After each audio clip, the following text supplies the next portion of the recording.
Seguramente han visto por la Ciudad de México regados muchos rotulitos de avalúos con algún precio y un teléfono. ¿Alguna vez se han preguntado para qué sirve un avalúo? Pues ahora les voy a explicar qué es un avalúo y para qué lo pueden utilizar.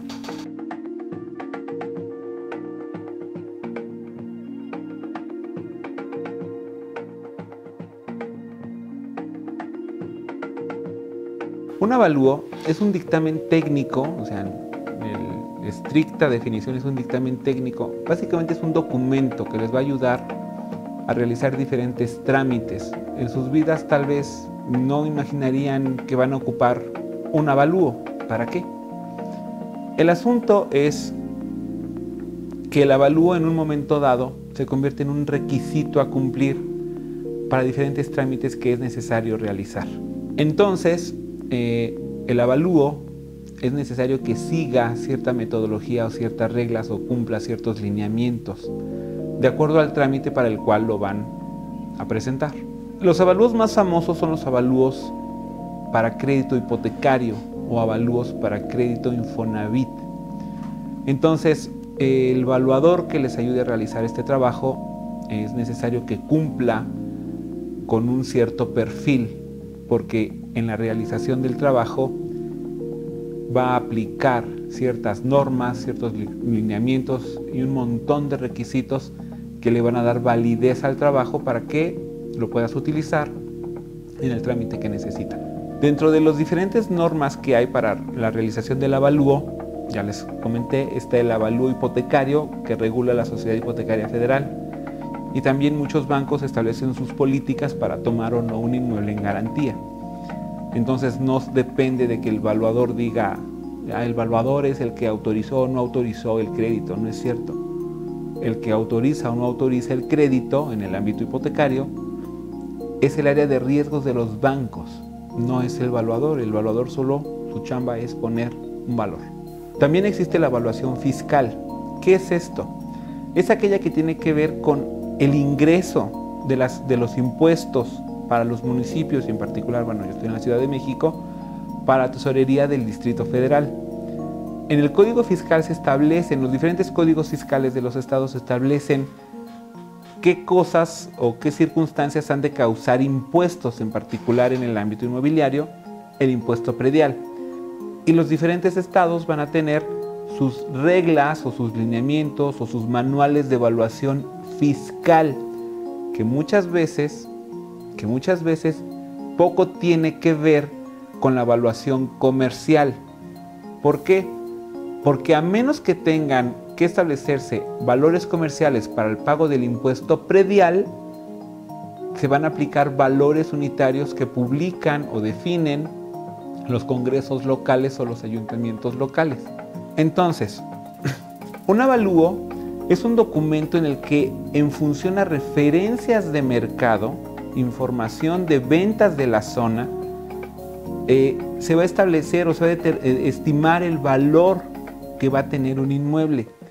Entonces, en ese sentido, la teoría dice que el evaluador no tiene por qué subir o bajar un valor de acuerdo a lo que necesite el cliente para pagar más o menos impuestos o para poder sacar una cosa horrorosa que se llama para sacar la totalidad de mi crédito. Eso es un error y lo vamos a ver después.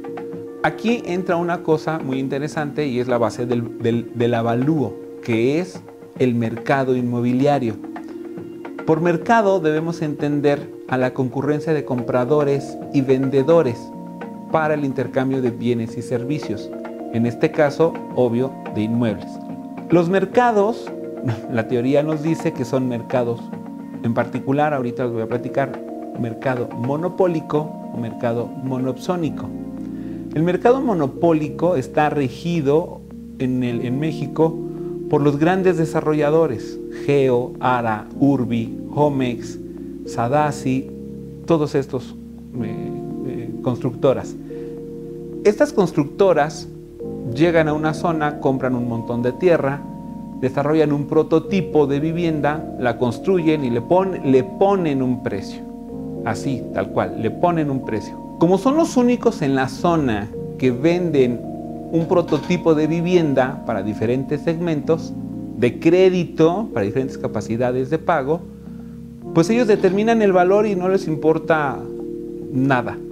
Pero ¿qué es lo que pasa? Que primero llega Geo y establece un precio del producto, y después llega Ara, o llegaba Ara, y entre ellos dos se iban compitiendo, y dices, no, ahí ya no hay monopolio porque ya hay competencia. No es cierto, esto es un duopolio.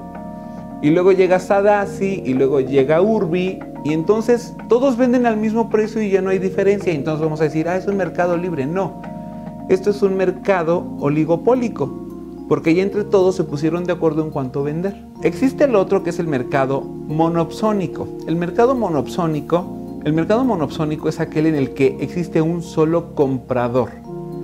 En el monopólico existe un solo vendedor que define el precio y define las características del producto, importándole un carajo lo que los compradores en realidad necesitan. El mercado monopsónico se caracteriza por ser una persona que tiene la capacidad de poder comprar, es el único que puede comprar los productos o los inmuebles en este caso, disponibles en la zona.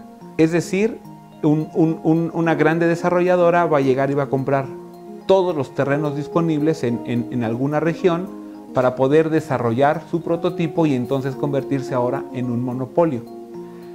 Es importante, esto van a decir, está hablando nada más para de vivienda Infonavit y Foviste. No, esto sucede también en la vivienda residencial y en la tipo medio. Ahí están los desarrollos tipo Big Grand, en donde llegan y crean su producto y no les importa lo que se vende alrededor. Ellos dicen, aquí está mi producto, estas son mis características y lo vendo más caro que todos. ¿Por qué? Porque soy Big Grand, porque soy City Towers, porque soy uno de estos.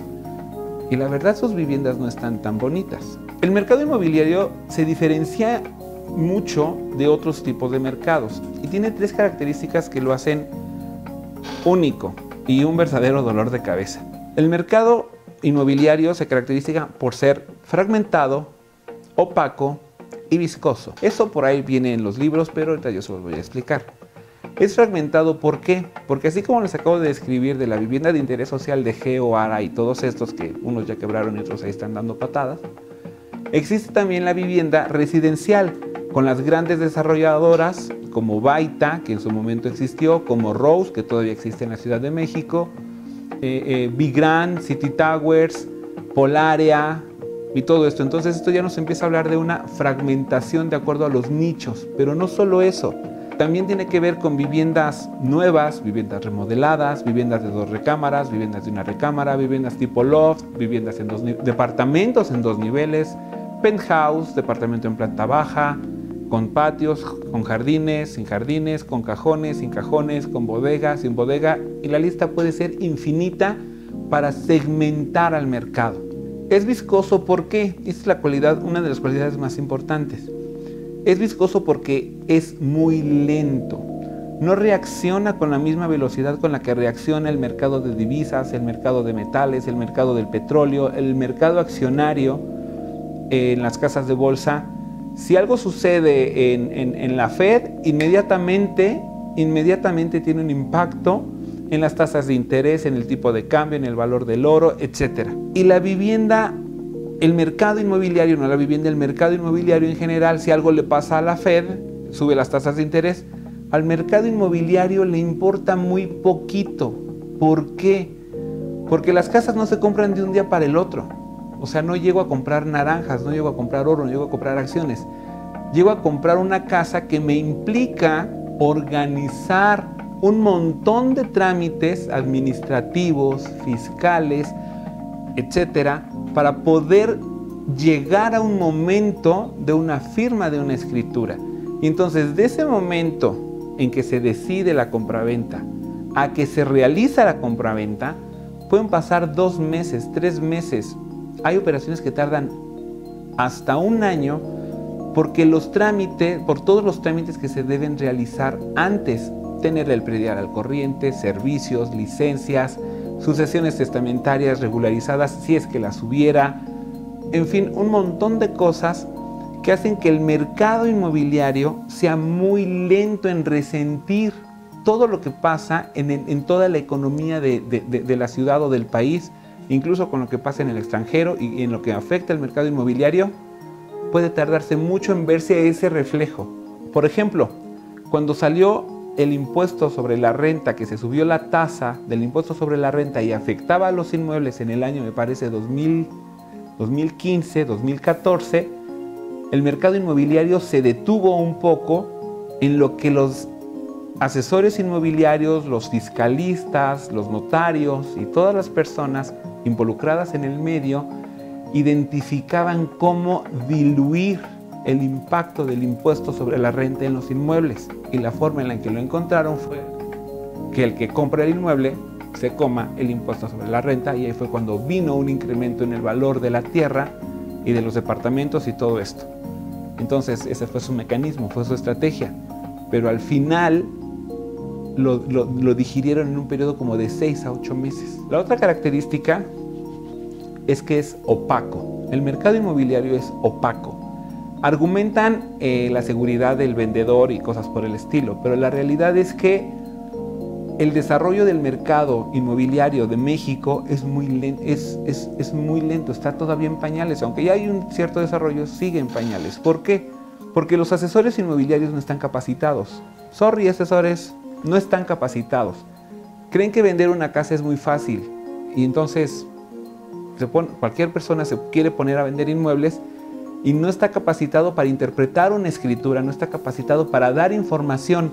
No quieren ir a conocer los inmuebles, les dan miedo ciertas colonias y hay un montón de prejuicios que hacen que los asesores inmobiliarios no se capaciten adecuadamente, y entonces cuando el mercado de compradores, los compradores están buscando los inmuebles, pues realmente los asesores no tienen toda la información y acaban diciendo, bueno, si lo quiere ver, si quiere saber dónde está, pues solamente hasta que tenga cita lo puede ir a ver. Y si uno quiere averiguar en cuánto se está vendiendo o en cuánto se vendió, o qué objeciones se pusieron en ciertos inmuebles para poder saber si se vende o no se vende tal o cual zona, pues al final resulta que nos dicen, eso no se lo puedo decir porque es información confidencial por seguridad de mi cliente.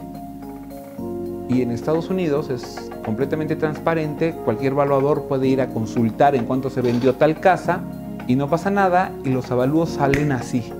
Pero acá no lo podemos hacer. Eso es todo por ahora sobre avalúos inmobiliarios, pero vean la siguiente cápsula sobre la importancia de la escritura para sus inmuebles. Adiós.